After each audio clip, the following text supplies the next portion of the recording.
U.S. education system is young people have to be able to afford to go to college and pursue postgraduate work if they're so inclined. Right now, that's becoming increasingly difficult.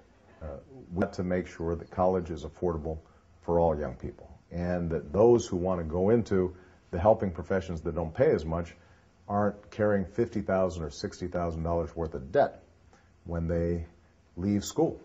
That basically prohibits them from pursuing the kinds of careers that they want. So what I'd like to do is to strip out the subsidies that have been going to banks and financial institutions, make sure that we're putting more money into grants that don't have to be repaid as opposed to loans that do have to be repaid. I want to make sure that young people are benefiting from the lowest possible interest rates when they do have to take out loans. And we have to set up a loan forgiveness program so that if somebody wants to be a teacher or a police officer or a nurse, that each year that they perform those services, they are knocking off some of that college debt. That's how, over long term, we're going to be able to develop an entire society that has benefited from the same sort of educational opportunities that I've been able to take advantage of. One last thing that I think is important is making sure that we are emphasizing math and science education, not only in the early years, but also in postgraduate work. We are not producing enough math majors, enough scientists, and computer designers to maintain our economic edge.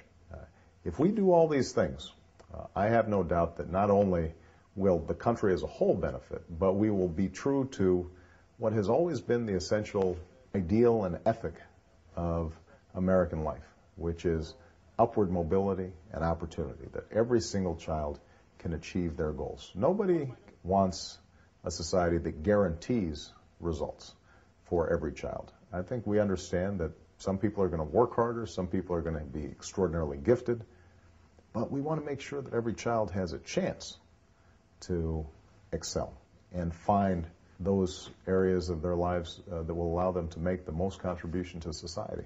We're failing to do that now. I was in South Carolina in what's called the Corridor of Shame. This is an area that has the highest dropout rate in the country.